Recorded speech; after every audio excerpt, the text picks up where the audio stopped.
Yeah,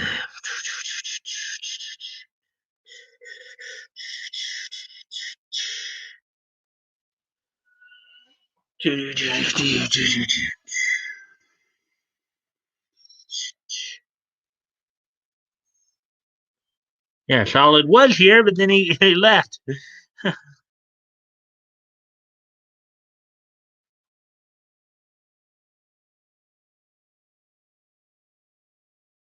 Anyways, let's see.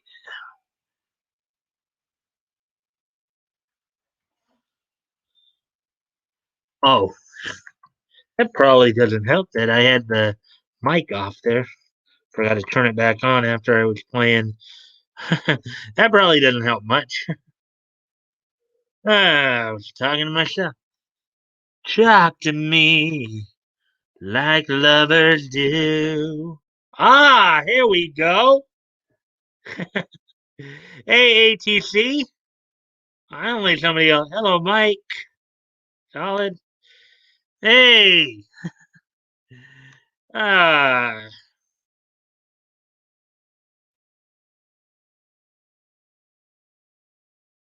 Yes, at least now we're getting some people here. There's two of us right now, it would seem. ATC and myself. So I was just checking Facebook to see if you were even online or anything like that. But then I kind of thought I remembered you saying something about maybe not being here early on because you were doing something with your family or something like that. How you doing, Mike? Well, just realizing for the first time in a while that um, nobody's really here yet for the start of the stream. I know usually you and sometimes Leto or Solid usually be here early, but Solid said hi and then disappeared, and then you came in late, a little later than usual for you. So, and I know Batgoat has his trivia, so he'll probably be in a little later, and I know Leto and Anonymity will probably be in later as well. So, and I know about Dave's situation as well. So, just getting, just basically getting, getting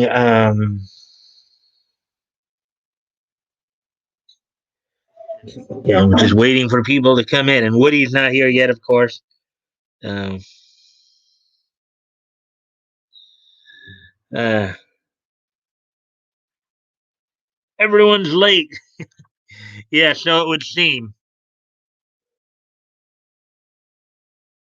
One is the loneliest number that you'll ever know.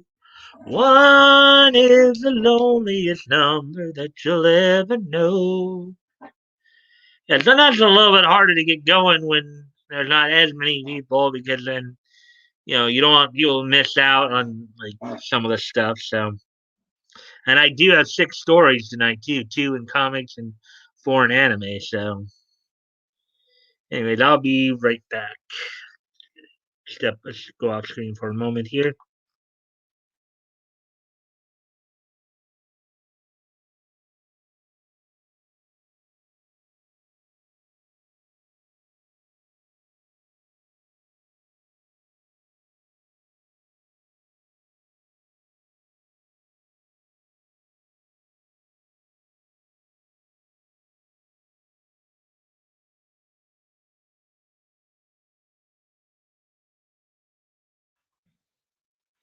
All right, I'm back. Let's see.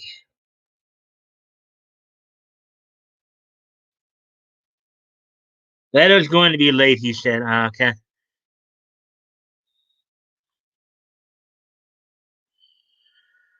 Yeah, so, and I know anonymity usually comes in a little bit later too, because we usually don't hear from him until he's driving home from work. So, and I know Wednesday night is Batgoat's trivia nights. I know he usually comes in a little late too. So, until he's Woody and Solid. Um,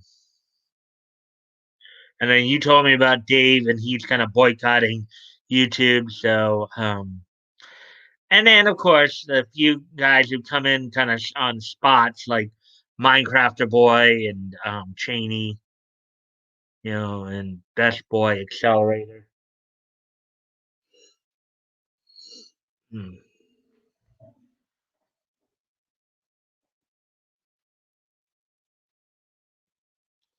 Yogi is smarter than the average bear.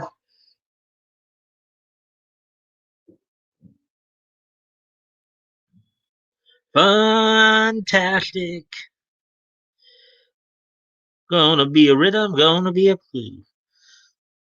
Fantastic. Da da da da da da da da da da.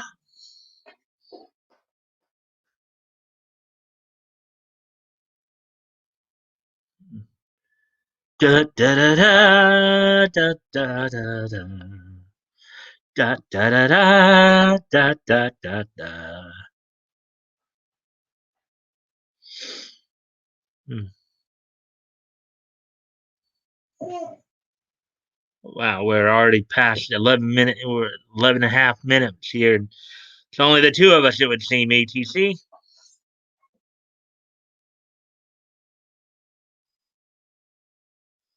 I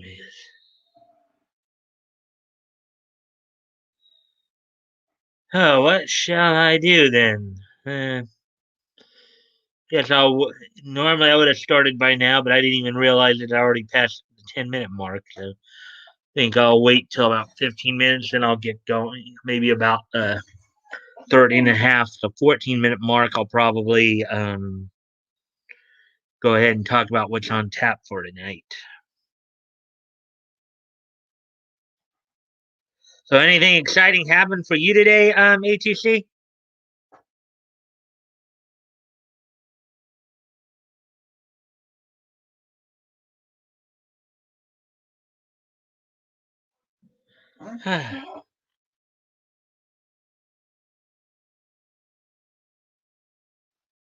Might be a slow night, Mike. Yeah, well, yeah. So it would, sometimes I guess sometimes Hump Day can be that way. I know because it's the middle of the week. People are in the ground. Not really. Yeah. Um,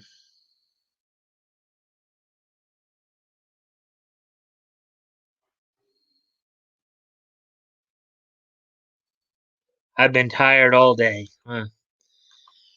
Yeah. Well, here in California now we started to cool back down to the lower 70s after being like in the high 70s, low 80s. Through the early part of the week. Yeah.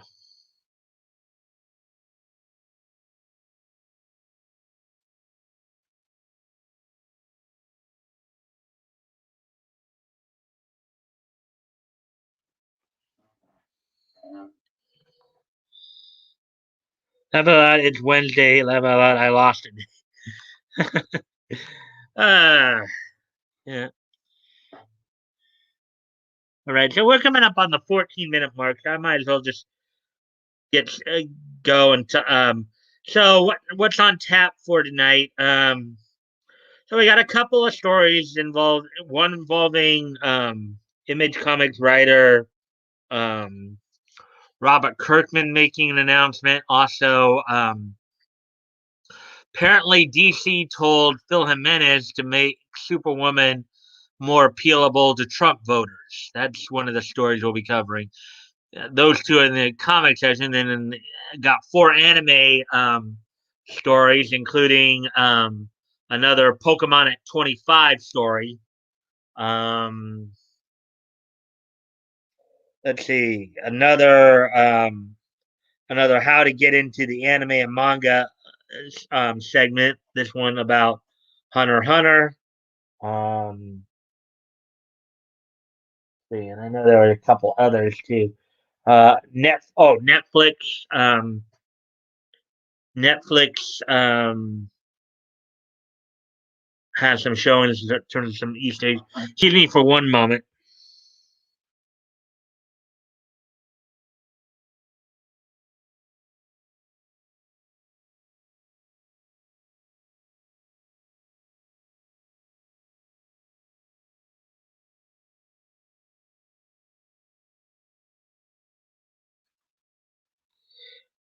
Okay, so some news from Netflix, and then we got an announcement. We let's see. Oh yeah, some Black Clover news as well. So those are basically the six stories we'll be looking at. Of course, we also got this day needs history at the end. So I know there's only two of us, me and you, ATC. So let's go ahead and get started on these stories, even if it does end up being a slow night. So be it. So must go on, as the saying goes.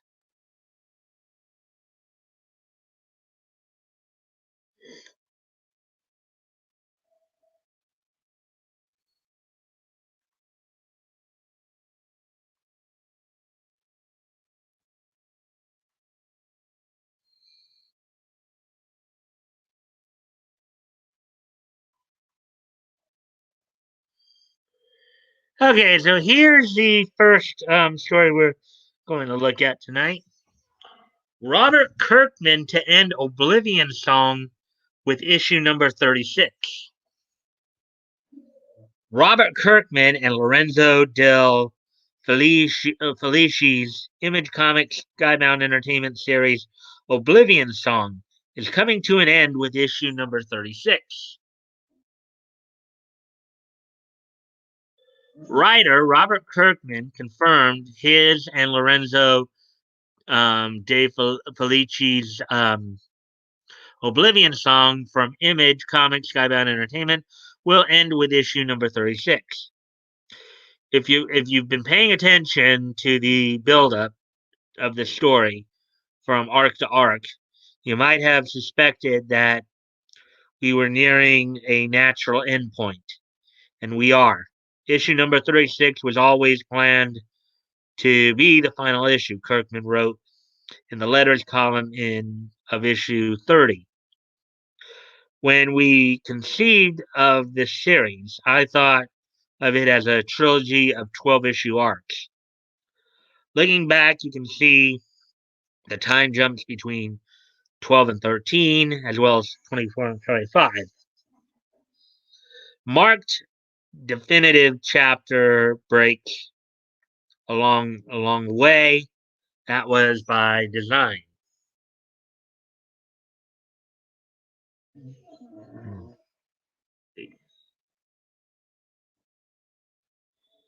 Okay. Oblivion Song debuted in 2018 and swiftly became a hit. A big screen adaptation was even announced in June 2019 from Universal Pictures. Oblivion Song takes place a decade after 300,000 citizens of Philadelphia were suddenly lost in oblivion. The government made every attempt to recover them, but after many years, they gave up. Nathan Cole won't. He makes daily trips, risking his life to try and rescue those lost, alone and afraid. Living in the apocalyptic hellscape of oblivion, but maybe Nathan is looking for something else. Why can't he resist the siren call of the Oblivion Song? Oblivion Song, number 30, by Robert Kirkman and Lorenzo De Felici, is now on sale from Image Comics. Well, that would be the end of that article. That article went pretty quick. Let's see. Da da da da dee da da. Da da da da da dee da da. Da da da da da dee da da. La da dee da da. Oh yeah, won't be my lover. All right, so moving on to the next story then. Now this one should be a bit. This one should be a little more interesting.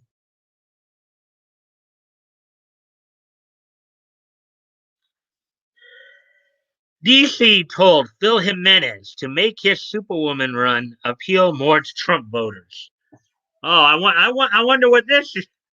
Wonder what this was coming to for. Hmm.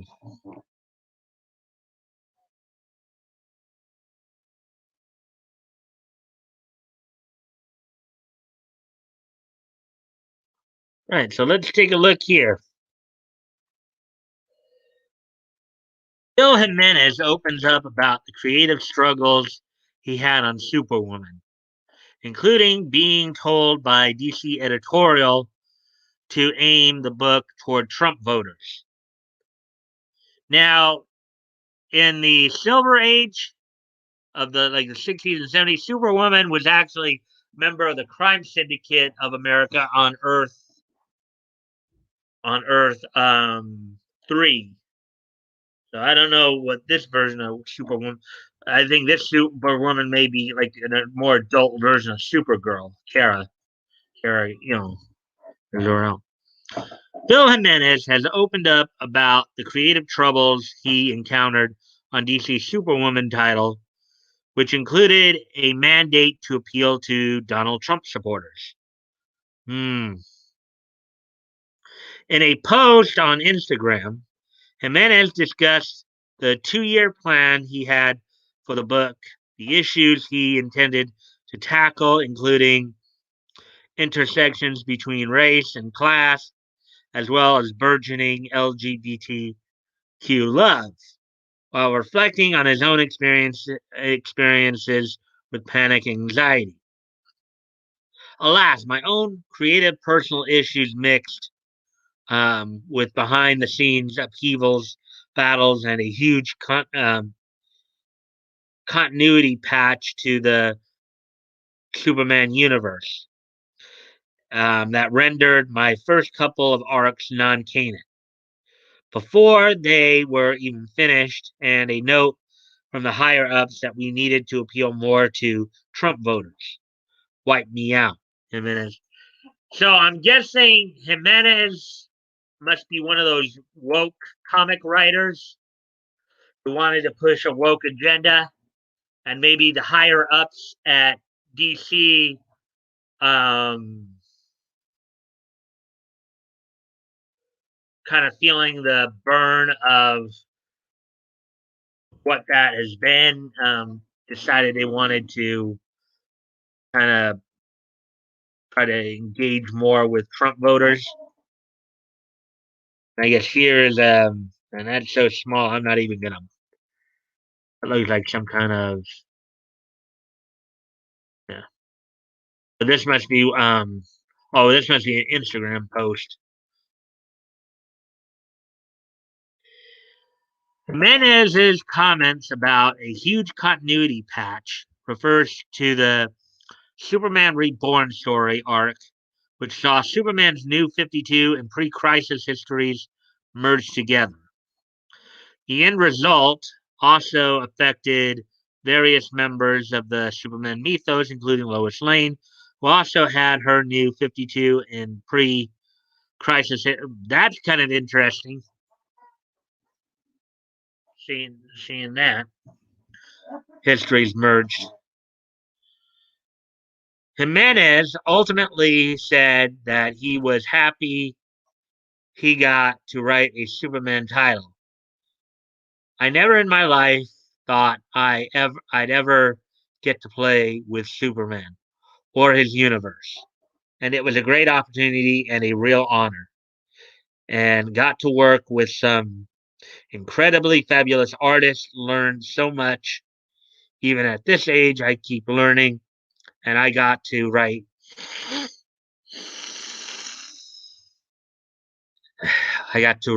one of my favorite scenes in comics ever. When Lana Lang calls Lex Luthor a giant piece of mess. Literally, that little panel made it all worth it, he said in conclusion. Jimenez served as the writer and illustrator for Superwoman when it was launched during the DC Rebirth era of 2016. I'm guessing the Rebirth era must have been in response to Final Crisis. The book originally featured the new 52 versions of Lois Lane gaining superpower. Oh, okay. Yeah, I do remember. Before dying in a battle, Lana Lane took up the mantle of Superwoman afterwards, as it was revealed that she had electromagnetic powers similar to the red and blue versions of Superman that appeared during the 90s.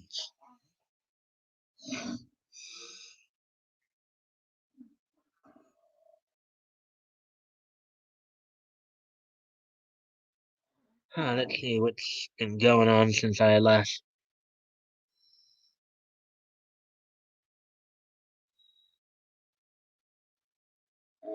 See, let's see, we saw that already. Saw that already. So only one new comment here. How about DC figuring out Trump voters have the cash? Yep. Yeah, and just from the sounds of it, I don't think this guy Jimenez sounds like he's one of those woke comic writers. That'd just be my guess. So, oh, anyway, so now we're at the 27-minute mark. We've already got through two of the six stories tonight. Hmm. Yeah, it might be a slow, not only might be a slow night there, boys, it might be a short night because of that.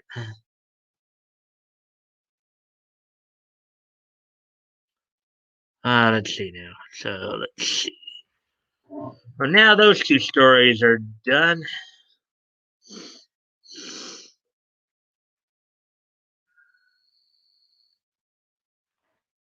Now let's get into some of the anime stories here. Let's see. All right, here we go. The first of the anime stories here.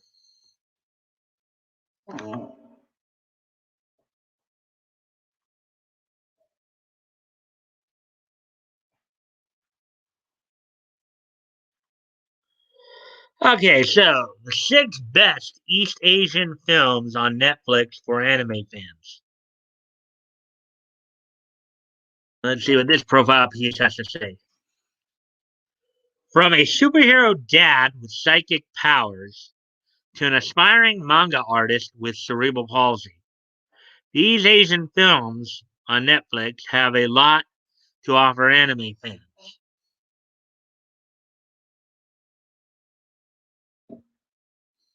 Netflix's movie library features a plethora of Japanese, Chinese, and Korean films ranging from superhero films and space adventures to heartwarming stories about womanhood and growing up.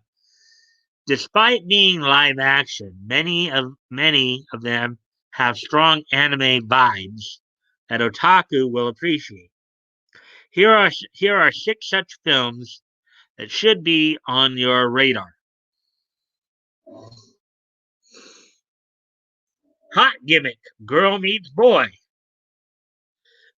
Girl meets boy gets used a lot in titles.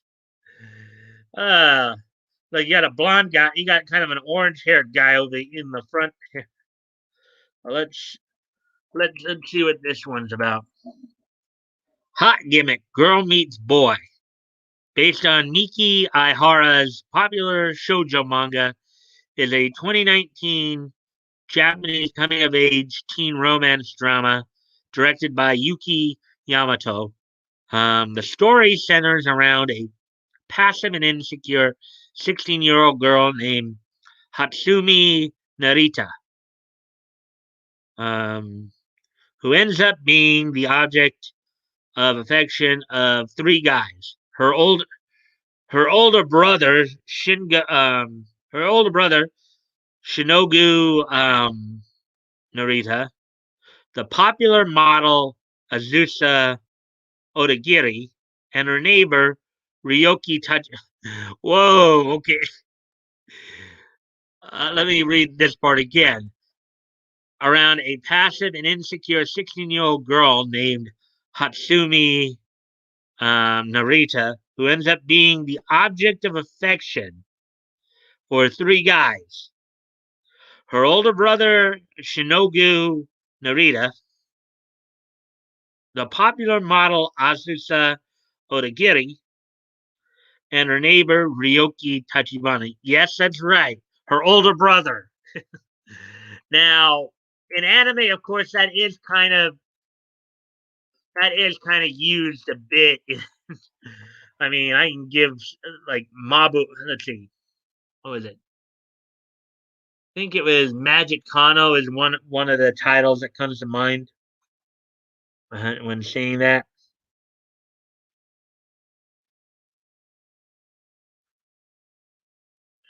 They usually call it the big brother or big sister complex. Um, Hot Gimmick is filled with teenage drama and deals with issues like school bullying, depression, and family dynamics. You enjoy romance anime issues. Oh, and another one, of course. Um,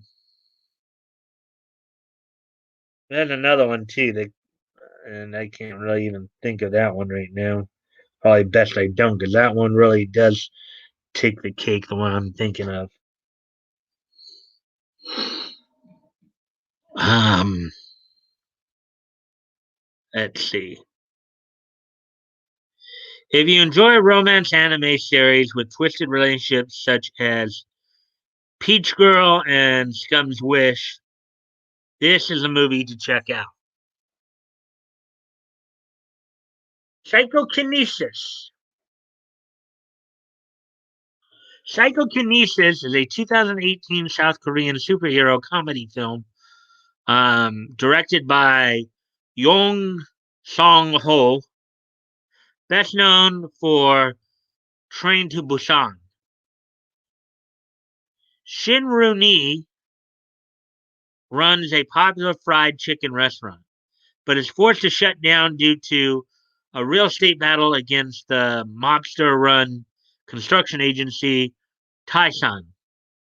One night, Rooney is forcefully evicted from her restaurant. Oh, okay, so um,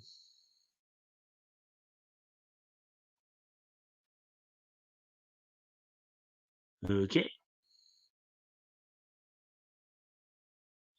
evicted from her restaurant and home by a group of thugs hired by Tyson, and the resulting violent confrontation sends Rooney's mother to the hospital. When Rooney's mother passes away in the hospital, a meteor strikes down on the mountain in Seoul. One day, Rooney's father, Shin Sok Hon, drinks the magic water where the meteor hit and gains psychokinesis.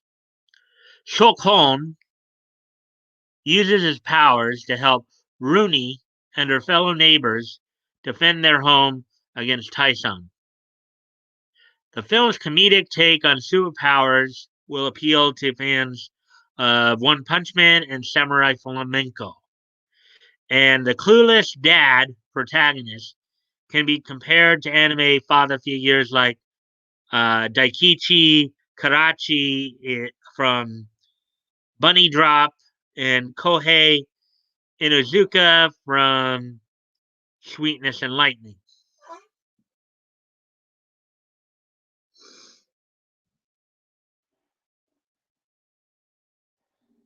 Ah, Woody's here. Finally, we got some more people in here. Or we did. Ah,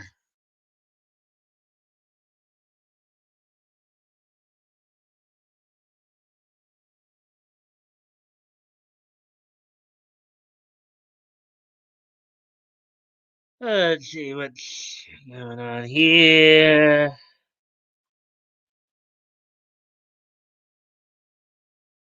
Laugh out loud, reverse helium. Okay. Hey, Woody. How you doing, man? Hey, Woody. Anyway, I'll be right back. Gotta go off camera for just a quick sec, guys.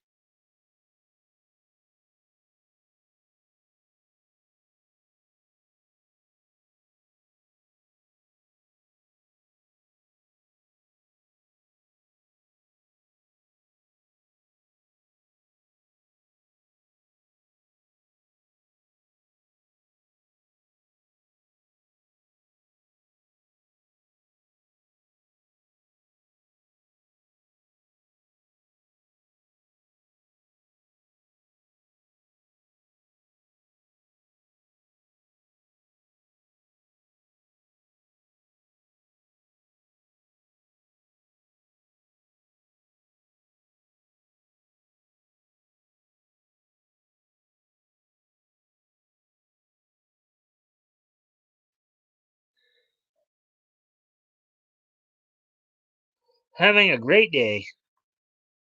Glad to hear it. Yep. Anyway, so back to the article here. The Yin Yang Master, Dream of Eternity.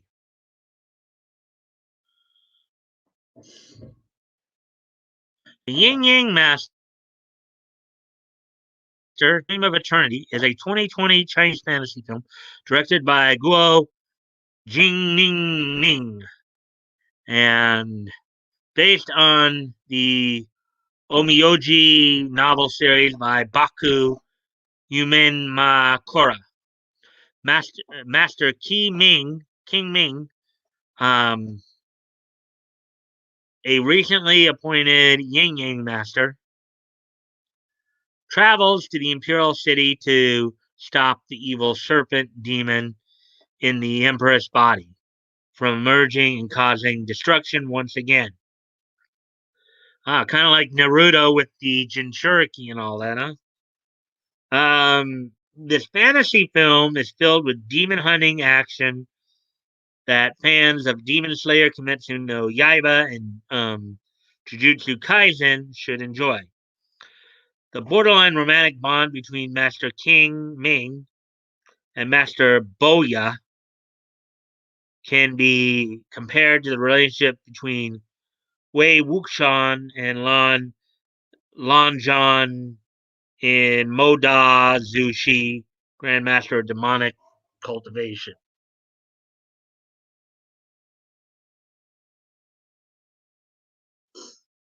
37 seconds. Excuse me, guys. I gotta go off camera here. Sec.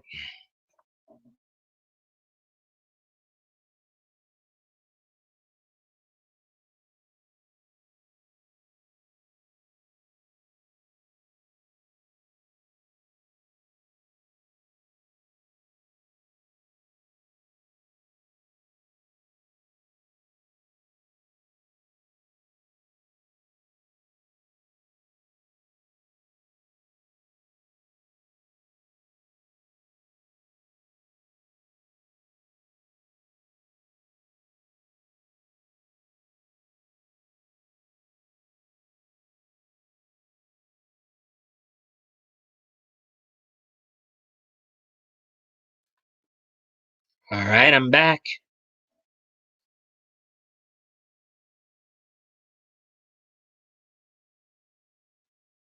I think Mike would do well on mines.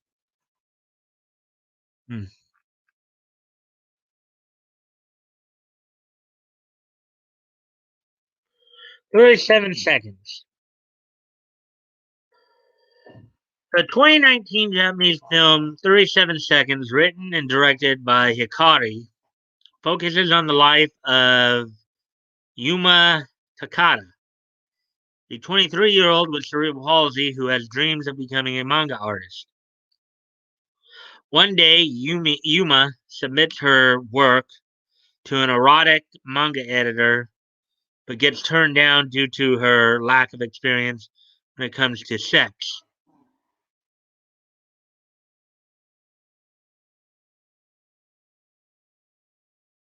Hmm.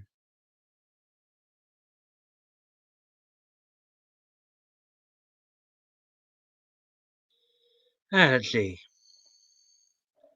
The editor tells Yuma that she should resubmit her manga once she gains some experience in. Oh boy, oh boy. Okay, basically they're saying, okay, we can't submit, we can't accept your submission because you actually haven't had sex. Oh, the reasoning behind all that. Oh, geesh. Oh, geesh. Okay. Yuma goes on a journey of self discovery living as a woman with a disability. 37 Seconds is up there with A Silent Voice, terms of films that capture what it's like to live with a disability. Yuma constantly deals with the struggles of not being accepted in society but her world opens up when she befriends an older woman named Mai, who teaches her how to be feminine. Yuma's relationship with Mai is like Sakumi Kurashita and Kuranosuke Kabuchi's relationship in Princess um, Jellyfish, where Kuranosuke helps Sakumi gain confidence in herself.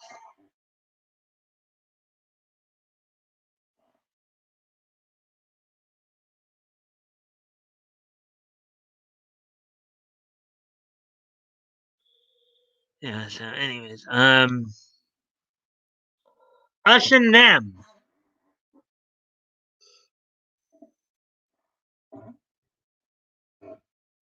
Us and Them is a 2018 Chinese romantic drama directed by Taiwanese singer-actress Renee Liu. The film explores the relationship of two individuals, Lin Jin King and Xiao Xiao Fang, who come from the same rural town and are trying to achieve their dreams together while living in Beijing. However, they face socioeconomic adversity that greatly affects their relationship as a couple. The film switches between the past and present, the past being shown in full color, and the present is depicted in black and white. Us and Them shows viewers the excitement of being young and in love, but also the challenges of adulting, in quotes, which is similar to the storyline of Makoto Shinkai's Weathering with You. The movie also exposes viewers to the harsh realities of poverty, so fans of Tokyo Godfathers and Binbo Shinai Monogatari um, will likely find Us and Them to be a similarly touching story.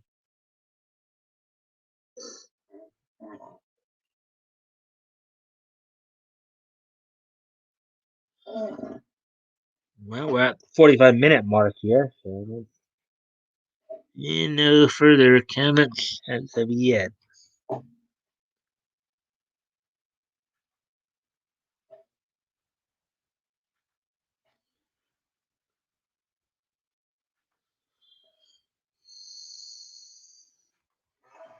Space Sweepers.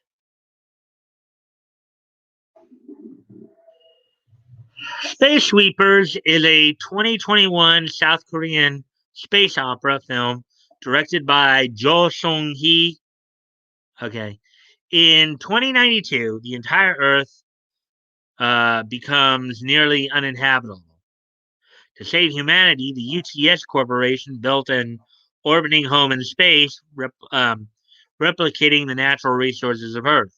However, only a select few were chosen to live, become citizens of the orbiting home, while the rest of the human population must survive on a polluted Earth.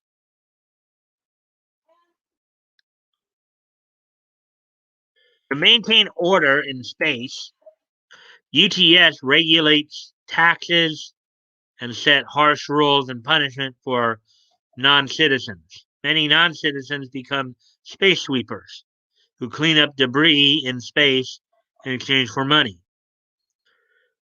The story follows the space sweeper crew of the spaceship Senguri Victory. Actually, it kind of reminds me of an anime. Hmm. I think it reminds me a little bit of Planetes.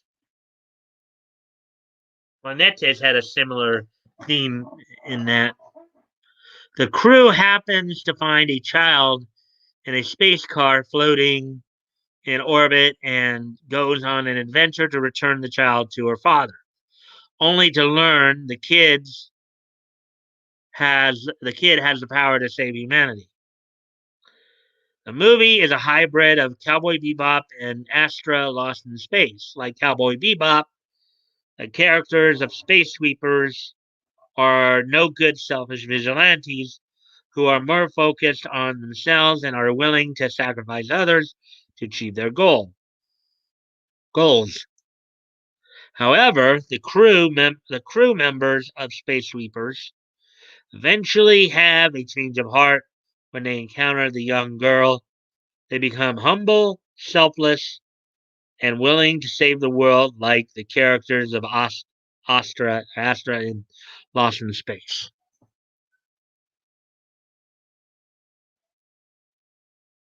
There we go.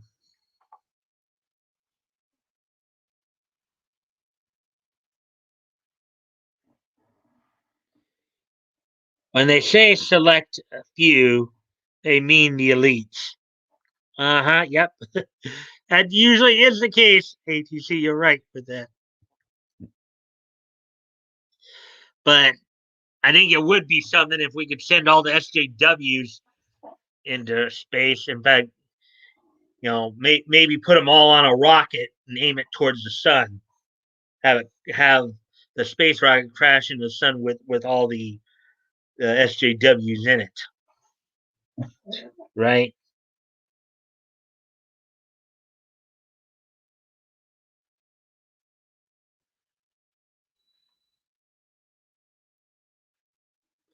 All right. Anyways, moving on to the next story here. We got another Pokemon at 25. Of course, they've been going through some interesting articles here. Pokemon celebrating, I guess, its 25th year. Pokemon at 25, the anime's best additions to the franchise. Despite being an adaptation, the Pokemon anime is no slouch when it comes to introducing improvements to the games. The Pokemon franchise is no stranger to the concept of inter franchise crossovers. Whether it's adapting the games to a manga or bringing older Pokemon to newer games, Pokemon is always using every outlet available to improve upon its core mechanics and narrative. This sort of interconnectivity allows great ideas and concepts to come from and be used in any of the franchise's merchandise. Following Pokemon Red and Green's 1996 release, the ongoing anime initially aired in 1997 and continues to add its own unique elements to the growing world. Here, in chronological order, are some of the anime's best additions to the Pokemon franchise.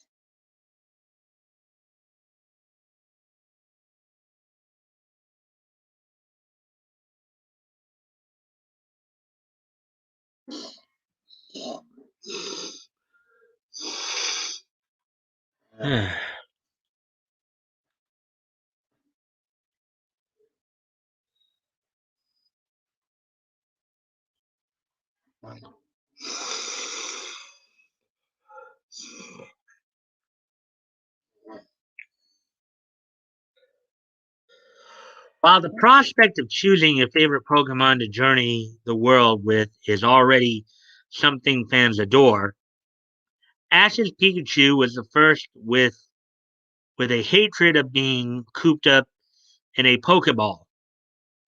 The idea of walking with Pikachu was so iconic that Pokemon Yellow was released to emulate the anime, with Pikachu following the protagonist everywhere, while the concept would appear in Heart Gold, Soul Silver, Let's Go Pikachu Eevee, and Sword and Shield. Most games keep their Pokemon pals in Pokeballs at all times, much to the disappointment of many who like walking with their partners. La di da di dee da da, la di da da dee. Anyways, similarly, the concept of giving Pokemon personalities while it makes sense from a narrative perspective, was initially unique to the anime. The nature mechanic wasn't introduced until Ruby and Sapphire and influenced Pokemon stats. The titles of the natures, lonely, hardy, timid, and jolly, to name a few, all serve to give a personality to the pixels. It even touched on favorites and disliked flavors. Um, Potentially another nod to the anime referencing Pikachu's love of ketchup.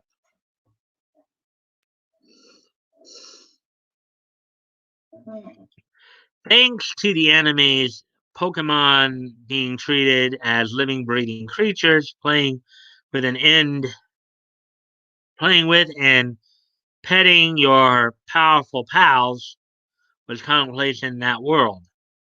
However, the ability to pet any Pokemon you catch wouldn't be implemented into the main series games until um, Ami, Pokemon Ami in X and Y, and has remained to this day.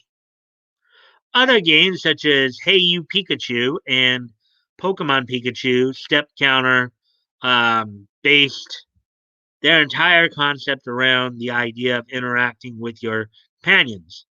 Playing with your Pokemon changes their affection and allows them to earn more experience in battle, and even tough out otherwise devastating attacks.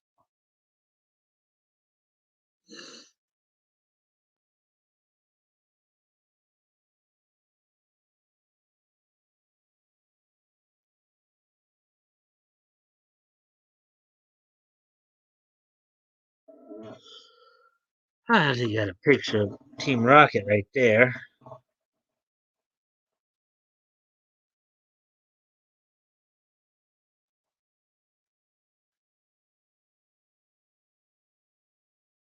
Back down to one person viewing, I guess. Hmm. Yeah, where did everybody go? I know ATC said he was tired. Perhaps one of the most iconic additions from the anime franchise is the Team Rocket trio of Jesse, James, and Meowth. While they were originally unique to the anime, they've shown up in games from Yellow to Masters EX, bringing a unique comedic flair and challenge with their scheming, conniving ways. Team Rocket is a set of characters that we enjoy watching lose, panic, or breaking the fourth wall for a joke. The comedy they add to the series and general incompetence, yet strangely noble nature, given their love of evil, has made them an unforgettable inclusion. Yeah, I mean the the Team Rocket motto that they sometimes say for people who are supposed to be evil doesn't seem to make much sense. To protect the world from devastation, to unite all peoples within our nation, to denounce the evils of truth and love, to extend our reach to the stars above. So, one. Oh, now we're back up to two. Okay. Flickering counter. Perhaps one of the most iconic. Oh, wait, actually, did we read? Yeah, we read all that part. Let's see. With Team Rocket also comes the double battle. While now a staple of the games, Team Rocket introduced a concept during Season 1, Episode 3, Ash Catches a Pokemon, where they sent out both Ekans and Coughing to battle Ash, despite his protest that the Pokemon League rules say only one at a time. Thanks to Misty's prompting and a well-placed sludge attack incapacitating Pikachu, Ash does bring out his newly caught Pidgeotto and participates in the franchise's first double battle, although a relatively unorthodox one. Pokemon Go, go, go. Anime also was the first to introduce shiny or alternately colored Pokemon, with the female Butterfree in season 1, episode 20. Bye bye, Butterfree! Um, while a more standard shiny would be added to Ash's team in the form of Noctowl during the Johto saga, complete with sparkles. Um, the fact remains that the odd colored Pokemon were once unique to the show. The anime also introduced Poke Ridge ages before, or Poke Ride ages before Sun and Moon's release, with Ash entering a race riding a Ponyta back in season 1, episode 33, the Flame Pokemonathon. While Ponyta would not become an official ride Pokemon, Charizard certainly would, and it's difficult to forget the many times that Ash rode his Charizard throughout the series. And before I continue, I gotta go off camera, guys. I'll be right back.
Right, I'm back.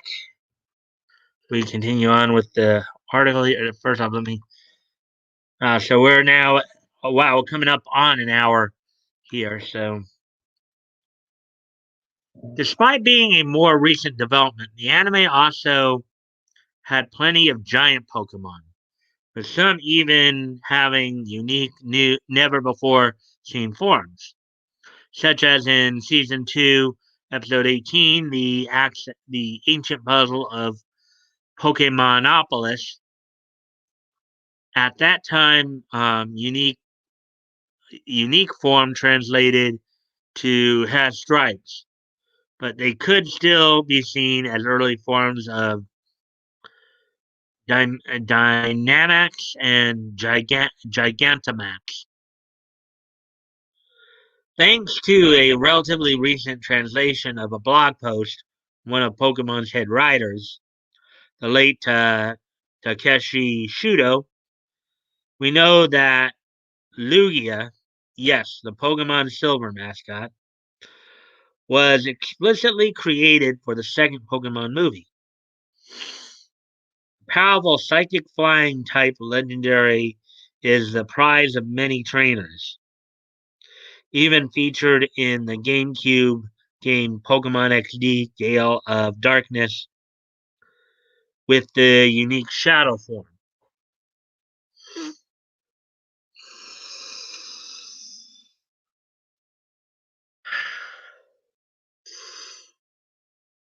Finally, while it has yet to be implemented into the games, contest battles remain some of the most ingenious and imaginative battles the franchise has ever seen. In the games, contests are a simple matter of using the right moves at the right time. In the show, the battle round is where things heat up by creating unique combinations of moves while remembering that you aren't trying to beat your opponent but outperform them. It left many would be coordinators eager to try out combinations for themselves, but unfortunately, um, it may be some time before contest battles are integrated into the games.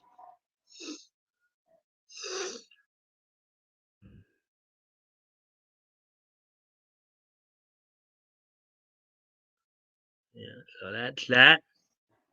Ah, Leto's here finally. Yay, Leto!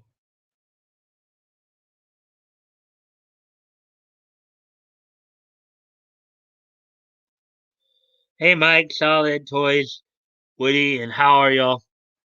Right? I'll be here listening, getting ready to drive out the parking lot. All right? I'll be right back as well. I got to go off camera for a moment.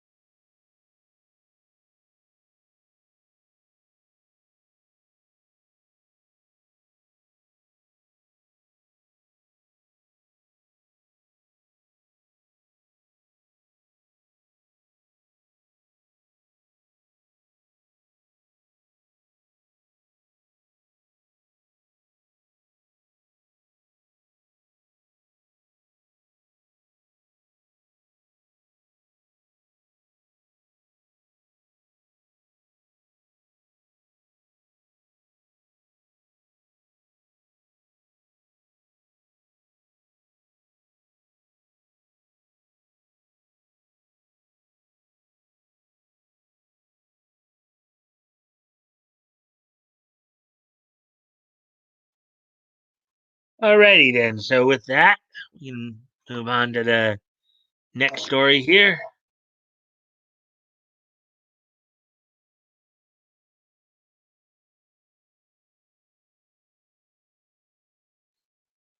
All right, so here we go.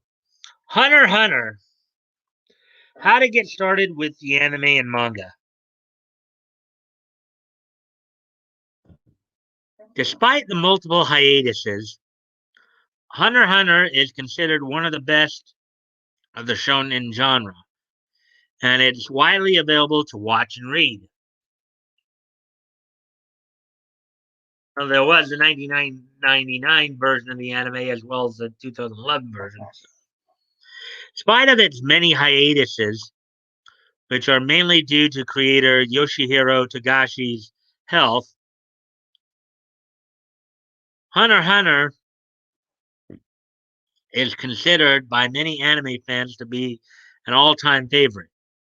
The story follows young Gon as he tries to pass the hunter exam so that he can follow in his father's footsteps and become a hunter. Hunters are members of a special group that are allowed into normally inaccessible areas to hunt down rare treasures, monsters, or creatures, and even people. On his journey, Gon meets and befriends the assassin Killua, the friendly physician Leorio, and the revenge-seeking Kurapika. These four young men face the rigorous hunter exam in hopes of finding fame, fortune, power, and adventure. Here are some of the places you can out check out this amazing series. Where to read the Hunter x Hunter manga.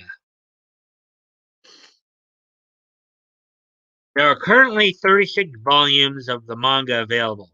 Each one sells digitally for around $6.99 on Comixology, Google Play, iBooks, and Kindle and Nook.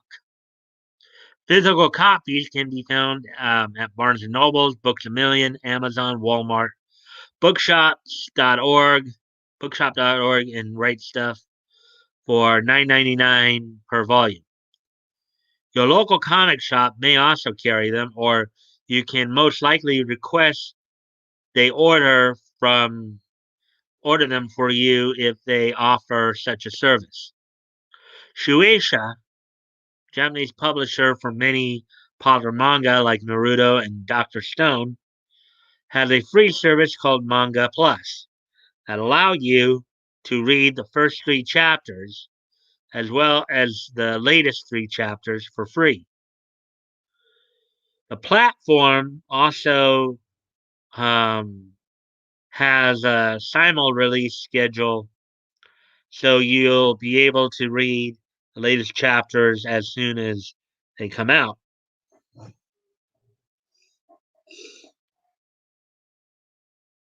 Or to watch the Hunter x Hunter anime. Now, of course, there's been 2 different versions. There's, as I said, the '99 version and the 2011 version.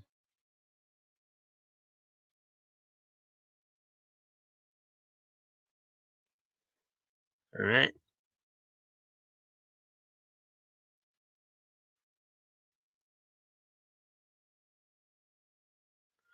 So it's still the counter's still saying that I've only got 2 people here. I know I got more than that, I would think. The original 1999 anime had 62 episodes produced. However, it concluded after this as the production team didn't want to use filler while waiting for the manga to catch up. Fans weren't pleased with the outcome, and 3 OVAs were released, each one covering the subsequent arcs the original series left out. First 2 OVAs span 8 episodes each. The third spans 14 episodes. Um, Another anime series was released in 2011, starting from the beginning and following the manga more closely and covering all of the arcs thus far. This is the series most fans recommend as it covers the same thing as the first series and the OVAs plus what happens after.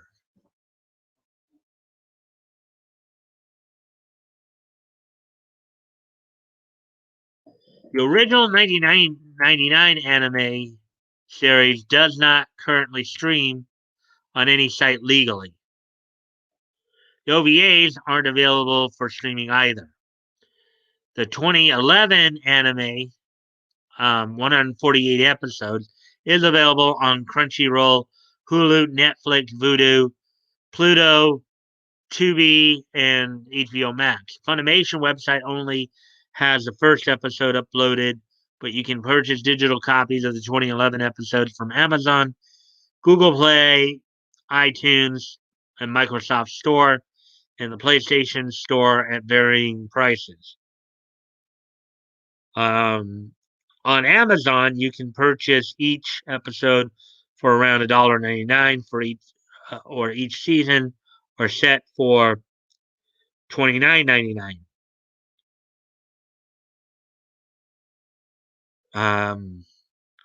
The DVDs of each set run about $19.99 to $29.99, while the Blu-rays sell for around $35. If you're not a fan of Amazon, you can also purchase the DVDs from Walmart, Best Buy, and Right Stuff for $39.99 per box set. The Blu-rays are around $54.97 at these locations, though prices may vary.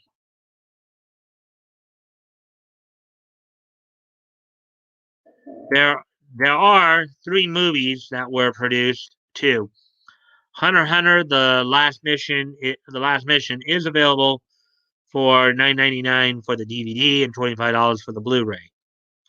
Hunter x Hunter: Phantom Rouge is $19.99 for the DVD, $29.99 for the Blu-ray, and $9.99 on Prime Video. The very first movie isn't available on its own, as it was part of the 1998 Jump Super Anime Tour. But as it only covers the very beginning of Gon's story, you're not missing much. You can, however, purchase a digital copy of The Last Mission or Phantom Rouge from YouTube, Apple TV, Google Play, Vudu, Prime Video for $3.99.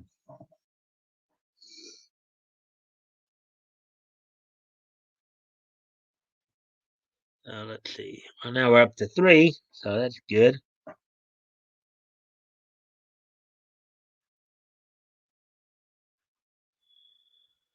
Oh yeah, so yeah, it does seem like a very slow night tonight, doesn't it? And again, you get to that middle part of the week and people are a little bit more tired, getting up to the hump day and then coming back down it. So, but we're an hour and 12 minutes, so I think I've got just a couple more stories to go through. And maybe just one. Let me see. Yeah, I've only got one more main story, and then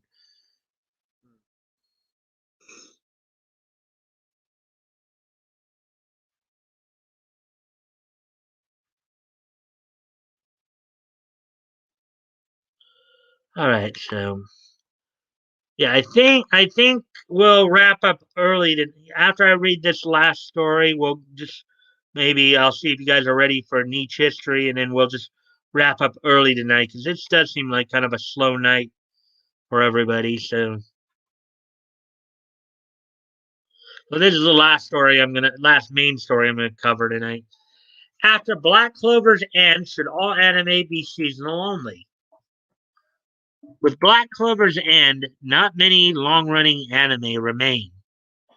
Could the anime's choice signal a greater shift towards seasonal releases?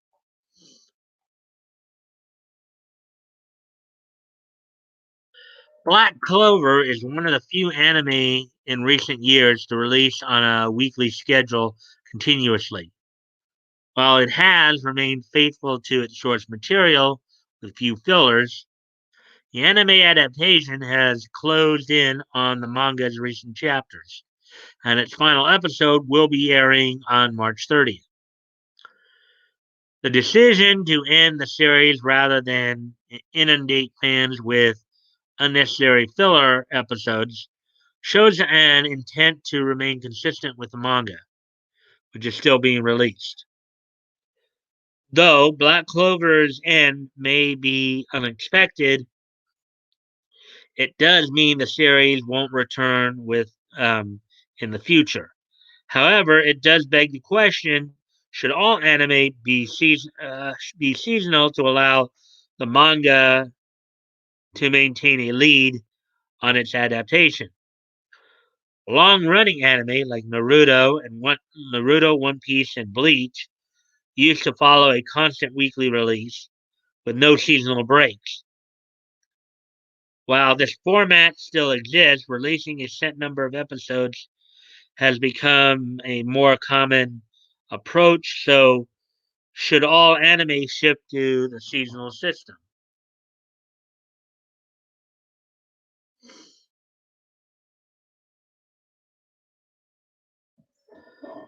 The merits of long running anime are deep rooted in several older series, which can be nostalgic and heartwarming as fans watch the story play out continuously, much like readers of their respective. The lack of long breaks allows for the emotional arcs of stories to be consistent, creating more depth and a special attachment to them. One Piece is an anime that has thrived in this format for decades and continues to do so today, rightfully earning its title as the king of shonen. Still, maintaining that schedule is not easy to replicate.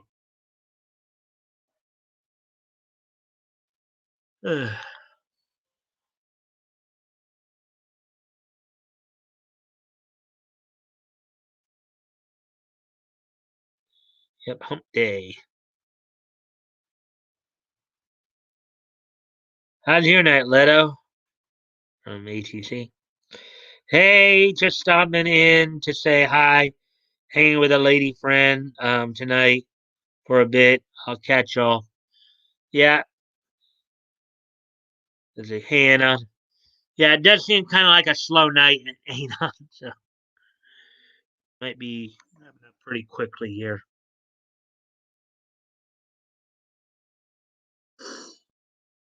In contrast to these merits, long-running anime run the risk of production problems. Some series struggle with creating a dependable level quality due to having such a tight schedule, while a concluded manga series offers plenty of source material to work from. An ongoing manga incurs other risk. An anime could deviate from the manga, like Full Metal Alchemist 2003, or include constant filler arcs, which often have a bad reputation for lack of canonical stories like Naruto Shippuden. Yeah, but in defense of that though, because I've seen some, you know, like particularly in Naruto, sometimes the filler arcs allow for a deeper look into into certain characters. That one of the things, like if you watch the original Naruto, one thing I found when I watched the original Naruto, the first, before Shippuden, um, they had some pretty good stories in there. Watching how Naruto interacted with some of the other ninja in the village. I mean, those were pretty. Maybe they weren't exactly canonical. Okay, and I can see people being upset about that part of it.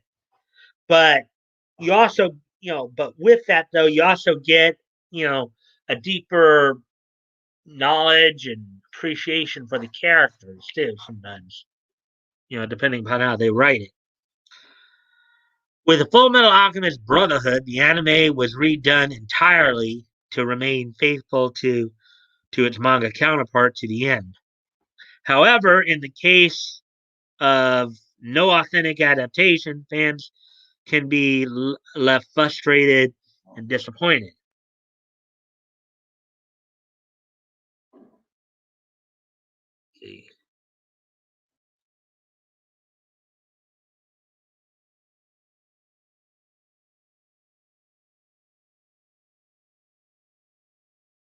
Good, Mike.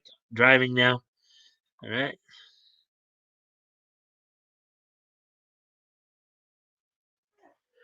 Okay.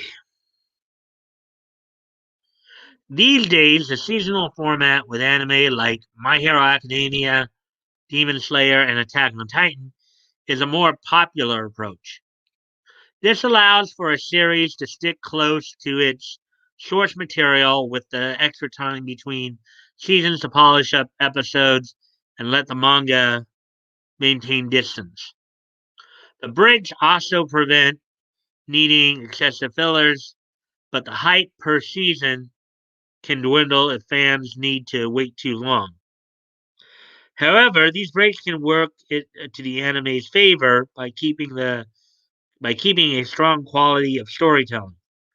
For example, while the gap between Attack on Titan seasons can be frustrating in a long running format, would diminish the intricate pacing of the storytelling set up by the mangaka Hajime Isayama. Thus, it thrives as a seasonal anime. There's Hunter x Hunter again. Hunter x Hunter 1999 is another example that adapted as much as possible um, through the Yorkview arc before running out of manga chapters. As a result, the remainder of the Yorkview arc and the Greed Island arc was released in 3 sets of OVAs, causing a fair amount of confusion among fans. The series would have been easier to follow if it was seasonal However, Hunter x Hunter 2011 had an abundance of chapters to work with and remain consistent, adapting as much of the manga as they could at the time and becoming a highly notable long-running series in the process. Though that too ended prematurely.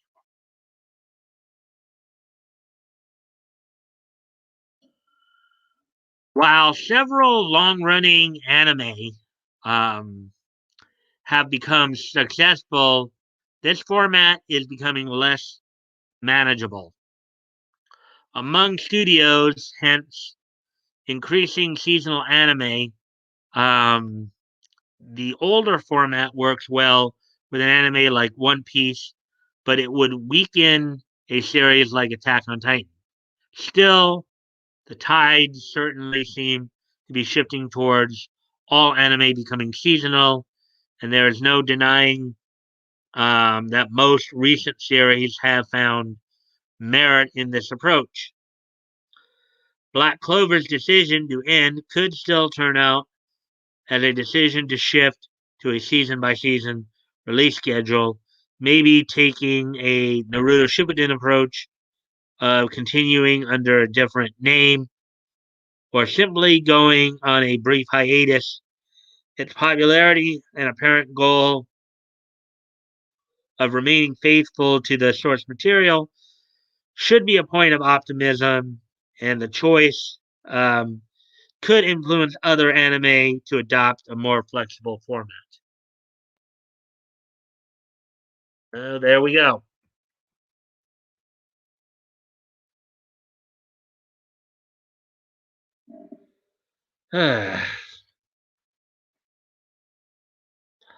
That goat, you're here. Ah, hey all, another bad trivia night. Anon got the smooth jazz cooking. Nice. Hello, Bat Goat. Lost $60 in pull tabs too. Not a good bleeping night. I'm gonna go smoke some B rips before I get all ornery. Well, we're probably not going to be on much longer, Bat Goat, because it has been kind of a slow night. Um, I just got through with the main story, so we'll probably be wrapping up pretty quickly here. But uh, an hour and 24 minutes right now. So, hello, Leto. Toys. All right, guys. Well, we got through the main story tonight, so as I think about it, I think it would be a good time to start winding things down. So, are you guys ready for this day in each history?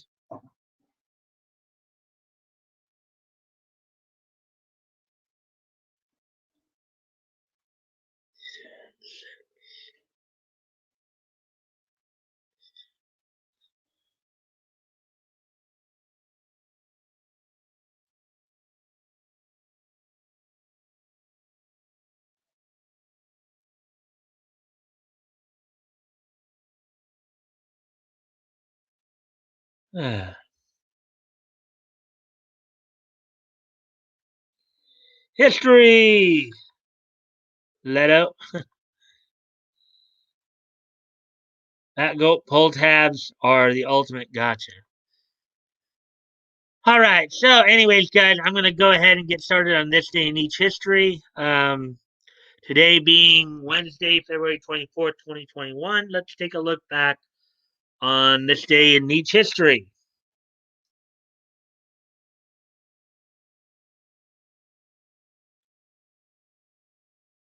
And of course, our first stop is going to be going back to 1991, which was 30 years ago today.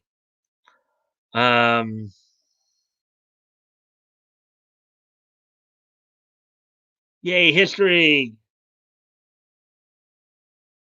Yes. Okay. Well, on this day in 1991, 30 years ago today, WCW held its Wrestle War 91 pay-per-view from the Arizona Veterans Memorial Coliseum in Phoenix, Arizona. In the main event saw Larry Zbyszko team up with three members of the Four Horsemen, Barry Windham, Ric Flair, and Sid Vicious, to defeat the team of Sting, the Steiner Brothers, and Brian Pillman um, in a War Games match. Also, this was the event, and I talked a little bit about this last Thursday. This was the event where the Fabulous Freebirds won the WCW World Tag Titles from Doom, but actually lost them before they won them.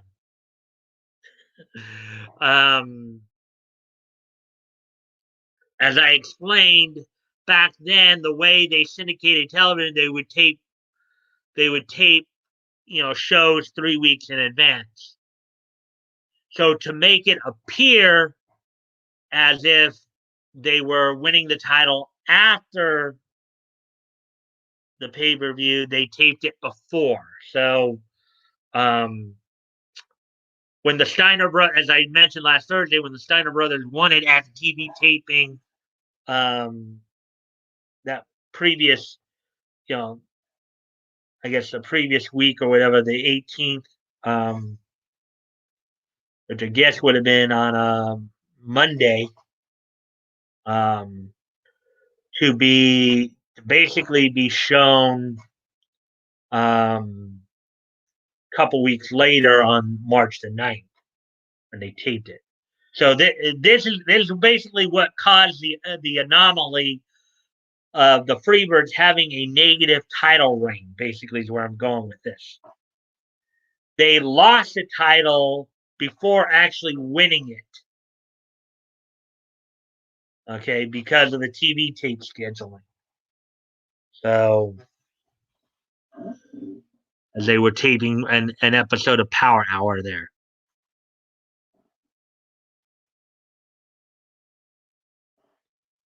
P.S. I'm gonna play Monopoly on Switch tonight because Twitter cupcakes got fake mad at it.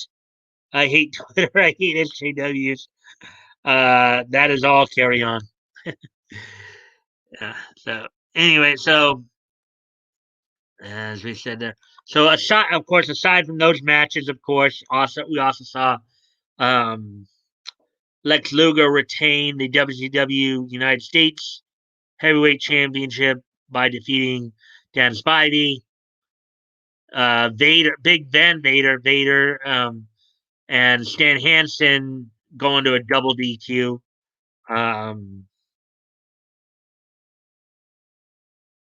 And you also saw earlier in the night Ricky Morton, Junkyard Dog, and Tommy Rich retain the WCW World Six-Man Tag Title over the Big Cat and the State Patrol of Lieutenant James Earl Wright and Sergeant Buddy Lee Parker, among some of the other matches that were on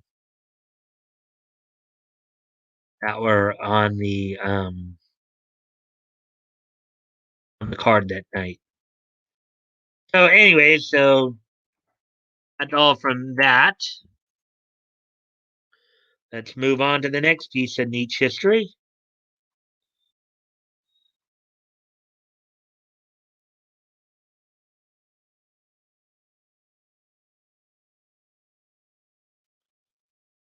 Let's see.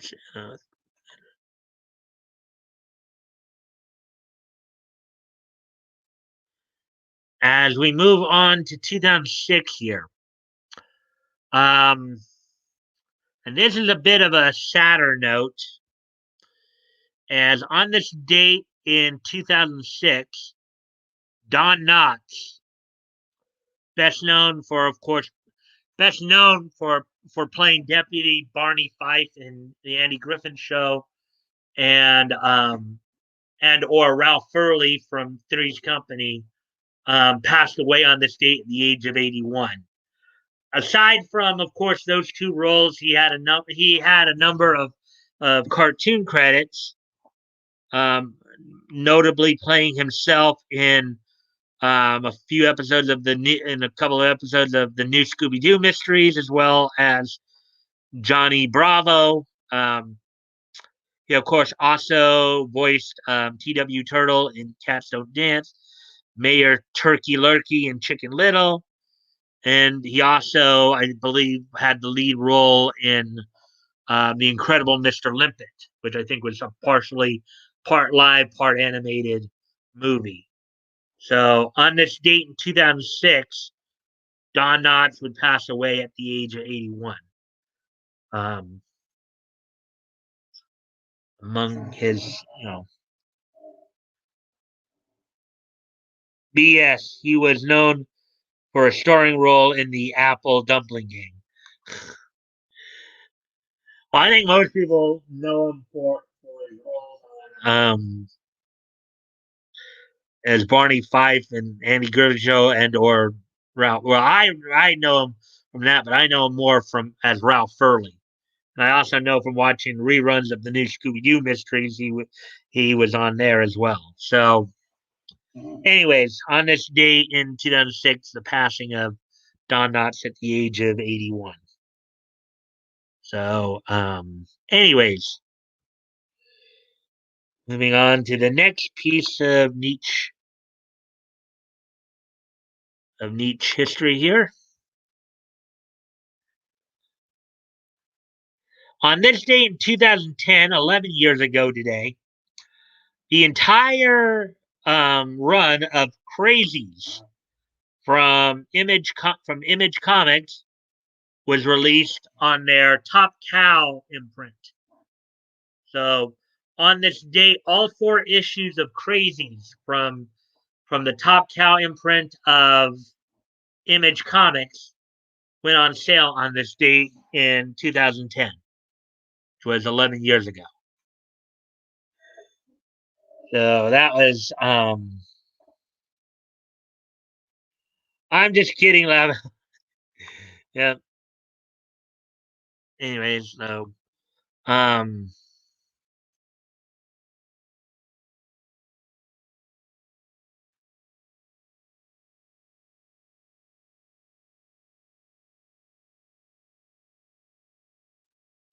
all right. So with that, we have one more piece in each history to finish out with tonight,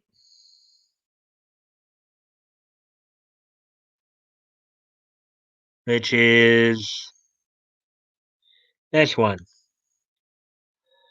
On this date in 2016, 5 years ago today, the third OVA of One Punch Man, the overly complicated ninja, was released by Madhouse on this date 5 years ago today. The third OVA from One Punch Man, the overly complicated ninja, was released on this date 5 years ago today. So with that being said, guys, I'd say it's this being hump day and this, I guess, people being a little bit more tired and stuff. I think I'm gonna, as I said, wrap this up a little early. Don't forget that on Friday, of course, we're taking a break from the historical comics retrospect as Batco and I are gonna open up the studio to let anybody else in who would like to join us to just hang out and talk whatever niche comes across your mind. So with that, guys, I bid you all a good night. I bid you all adieu and good night, and I will see you guys tomorrow night. Bye.